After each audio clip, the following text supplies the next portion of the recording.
એવો થાય તમને અને આપણા હારે સેટ ન થાય.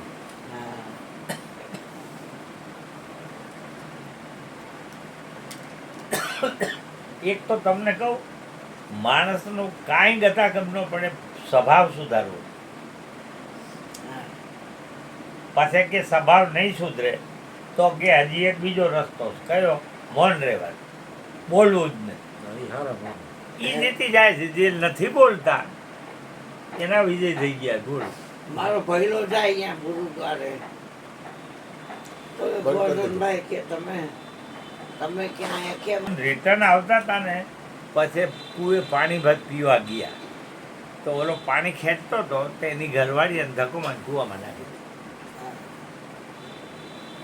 એના ઘરવાળા હવે આને કુદરતી ઓલા સાઈડમાં કાંઈક ઝાડવું ઉગી હોય છે ને, પકડી લીધું બચી, અને પેલી બે નથી પાછી જતી.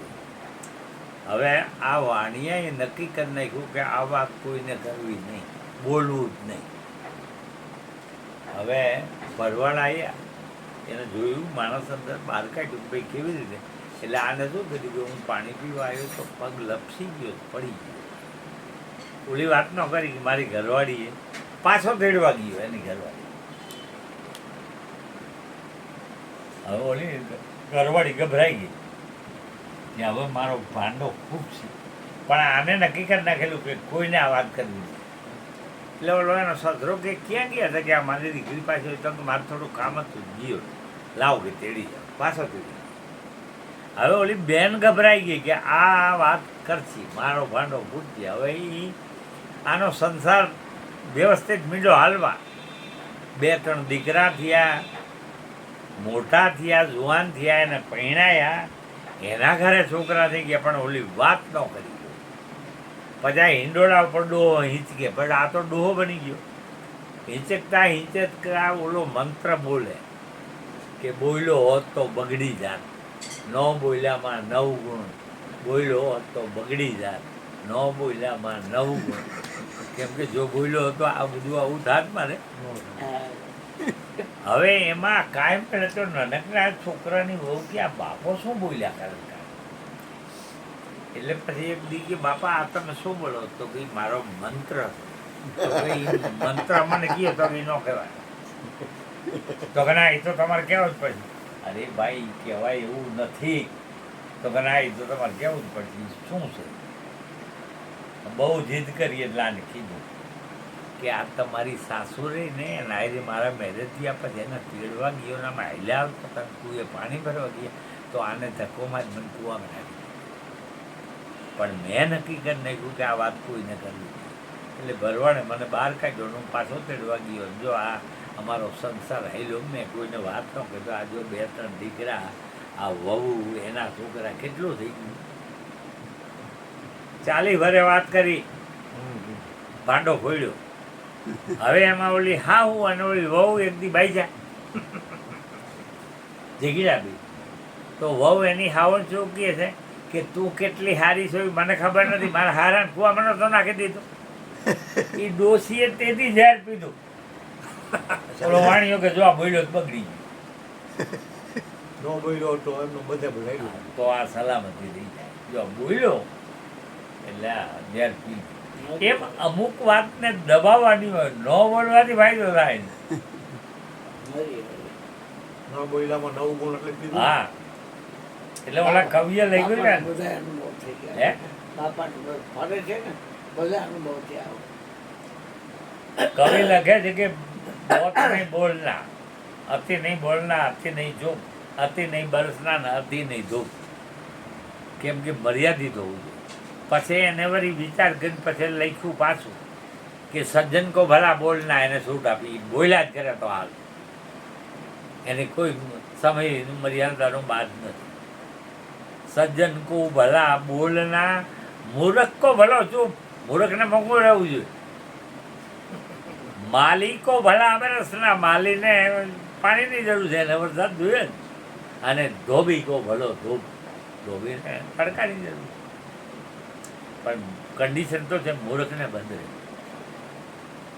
હવે મૂર્ખા પાછા ગોતવા એ સમજવા જેવું કે મૂર્ખા ક્યારે કહેવાય. વૈતાળે વિક્રમને પૂછ્યું કે વૈતાળ આ મૂર્ખ કેને કહેવાય? તો કે હું તમને ગણાવી બધા મૂર્ખા કહેવાય. બુદ્ધિ બિન કરે વેપાર એને મૂર્ખ કહેવાય. બુદ્ધિ ન હોય અને વેપાર કરવા બેહે એ નફો ન કરે એ નુકસાન જ કરે એને મૂર્ખ કહેવાય. બુદ્ધિ બિન કરે વેપાર, દ્રષ્ટિ બિન નાવ ચલાવે. અહીં આંધળો એની પાછું એમ કે નાવડું હું હલાવું, એને હાથમાં નાવડું દેવાય. આપણા આ નાવડા આંધળા જલવે છે, અહીંયા માતા કૂટ્યા. બુદ્ધિ બિન કરે વેપાર, દ્રષ્ટિ બિન નાવ ચલાવે, ગુણ બિન વેધે જ આવે. એકેય ગુણ કમાવાનો ન હોય ને પછી એમ કે મારે ડૂબી જવું, ગાંઠનો આપણે છોડાવવા જવો પડે.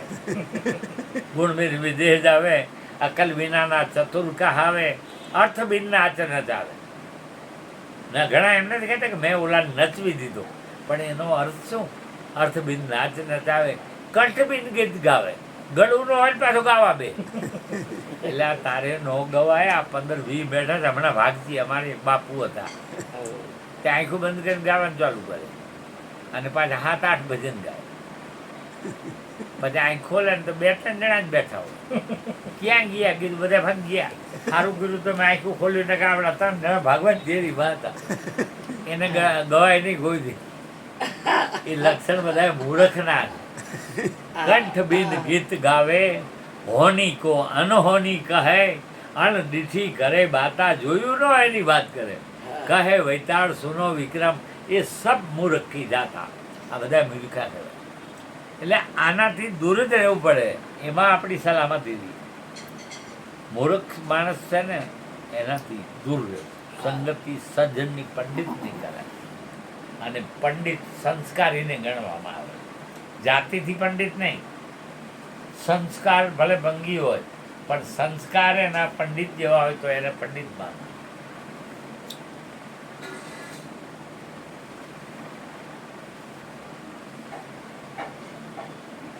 હારો ટાઈમ થઈ ગયો, બોલો. 12:35 થઈ ગઈ. હા, ગોરધનભાઈ આપણે 10:10 આવી ગયા. 2 કલાક થઈ ગઈ. 12:35. મજા આવી, આનંદ આવી. હા. બાપા તમે આવો ને, તમારે જો રાજકોટ આવો ને એટલે મને ફોન કરવો. હા, તમારે એવું નહીં કરવાનું. લાભ મળે ને. ગમે ત્યારે કેટલા લીલી જણા હાજડિયારી જવાના કે સૂકી હાજડિયારી? હા. તમે તમે કઈ બાજુ જવાના? અમે થવાના છે ઈ સરદારની બાજુમાં સાજડિયા. પણ લીલી કે હુકી? અહીંયા 2 લીલી સાજડિયા હાજડિયારી કે હુકી હાજડિયારી? આજે આપણે જાય ભાવનગર રોડ ઉપર, હા પછી સમઢિયાળ આવે છે. હા સમઢિયાળથી આમ અંદર જવાનું. હા. એટલે મને એમ કીધું સમઢિયાળા બસમાં બે ઉતરી જજો, હું જે ગાડી લઈને આવીશ. એને ગાડી છે 4-wheeler. આ રંગૂન માતા છે અહીંયા. રંગૂન માતા, હે? રંગૂન માતાનું મંદિર છે હા. સમઢિયાળામાં. બાપા તમારો ફોન નંબર આપો. તમારામાં એકવાર કીધો તો આવ્યો તો. આને તમારામાં કર્યું આવી ગઈ બાપુ.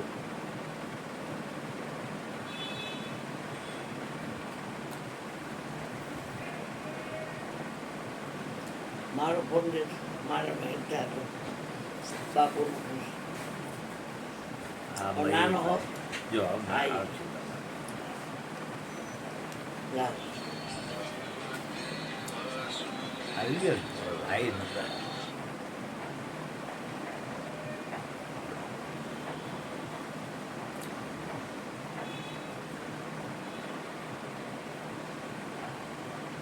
તમને સેવ કરતા આવડે તો કોણ કરે?